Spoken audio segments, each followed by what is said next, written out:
안녕하세요. 오늘은 영화 베리드를 소개해드리겠습니다. 가쁜 숨소리와 함께 희미한 불빛 속에서 잔뜩 공포에 질린 폴이 눈을 떴습니다. 그는 손발이 묶인 채 어둠 속에 갇혀 있었고 갖은 애를 써 겨우 밧줄을 풀었습니다. 그는 자신이 관 같은 밀폐된 나무 상자 안에 갇혀 있음을 알아차렸습니다.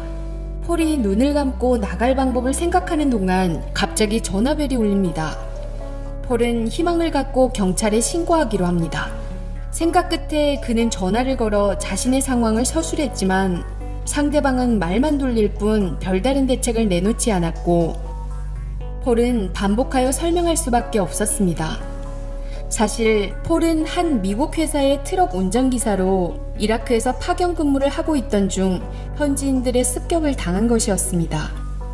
통화 중 폴은 상대방이 자신에게 아무런 도움도 줄 수 없다는 것을 알았습니다. 할 수 없이 폴은 아내에게 도움을 청해보지만 아내는 전화를 받지 않았고 폴은 아내에게 음성 메시지를 남겼습니다. 시간이 흐름에 따라 관내산소는 점차 줄어들어 폴의 호흡은 더 가빠졌습니다. 폴은 FBI에 전화하여 어느 지역에 연결해도 상관없다고 말했습니다. 그러나 상대방도 확실한 대답을 하지 않았고 설상가상으로 신호까지 끊겼습니다. 절망에 빠진 폴은 또다시 구조전화를 걸었습니다. 조건 반사적으로 폴은 먼저 자신의 상황을 설명했지만 일은 풀리기는커녕 상대방은 장난전화로 오해하고 끊어버렸습니다. 패닉에 빠진 폴은 극도의 흥분 상태에 처하지만 아무리 발버둥 쳐봐도 소용없었기에 마음을 가라앉히고 다른 방법을 찾아보기로 합니다. 이때 핸드폰이 울리고 놀랍게도 전화를 건 것은 그를 가둬둔 테러범이었습니다. 폴은 자신은 군인이 아닌데다 이라크에 해를 입힌 적이 없는 사람이라 말하지만 테러범은 믿지 않았고 저녁 9시까지 500만 불을 가져오지 않으면 죽이겠다 말했습니다. 평민 출신인 폴에게 500만은 너무 큰 돈이라 그는 대사관에 도움을 청하기로 했습니다. 대사관 연락처를 알기 위해 폴은 아내에게 전화했지만 아내는 여전히 전화를 받지 않았고 하는 수 없이 아내의 친구에게 도움을 청했습니다. 아내 친구에게서 대사관 연락처를 받은 폴은 드디어 구출될 수 있다는 희망을 안고 전화를 걸지만 그를 기다리는 것은 의미 없는 절차뿐이었습니다. 대사관은 정책 때문에 협상금을 지불해 줄 수 없다고 말했고 이에 분노한 폴은 대사관이 준 인질구조팀 연락처에 희망을 걸어볼 수밖에 없었습니다. 다른 정부 인원들에 비해 인질구조팀의 말은 조금 믿을만 했습니다. 팀장은 폴에게 최선을 다해 그를 찾겠다고 다짐했습니다. 시간은 계속 흐르고 폰 배터리도 절반밖에 남지 않았습니다.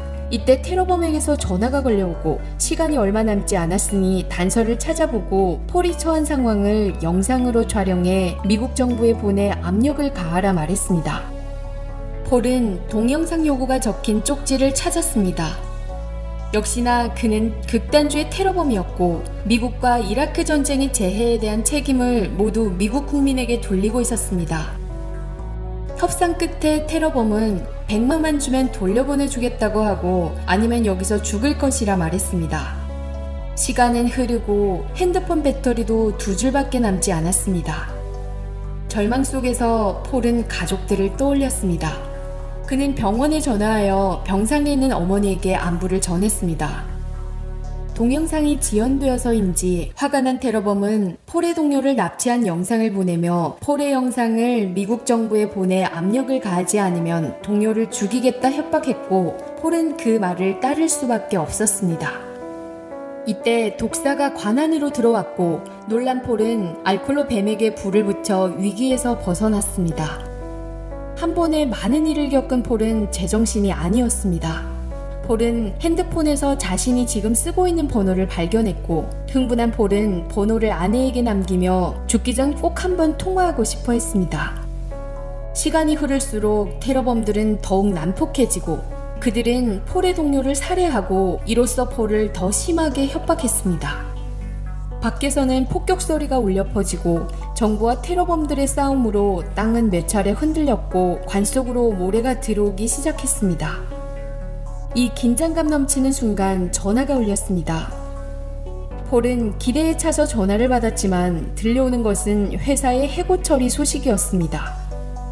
실망한 폴은 희망을 잃고 눈을 감고 잠들어 버렸습니다. 그가 잠에서 깨었을 때는 이미 8시 반이었습니다. 희망을 버린 폴은 유언을 남기기로 합니다. 그때 테러범에게서 또 전화가 걸려왔고 협상금을 받지 못해 화가 난 그는 심지어 폴에게 손가락을 자르는 영상을 찍어 협상금을 대신하게 했습니다. 테러범이 가족의 목숨으로 협박을 가하자 폴은 어쩔 수 없이 날카로운 칼로 손가락을 잘랐습니다. 폴은 고통에 몸부림치고 모래까지 관 속으로 스며들자 절망의 끝에 선 폴은 심지어 이곳을 도망가는 환각까지 생겼습니다. 이때 전화벨 소리가 폴을 다시 깨웠습니다. 집에 돌아온 아내가 폴이 남긴 음성 메시지를 듣고 전화를 한 것이었는데요. 아내는 폴에게 아무 일 없으니 걱정하지 말라고 말했습니다. 아내와 더 말하기 전에 구조대에서 전화가 걸려왔습니다. 폴의 위치를 찾았으니 곧바로 그를 구출할 수 있을 것이라 말했습니다.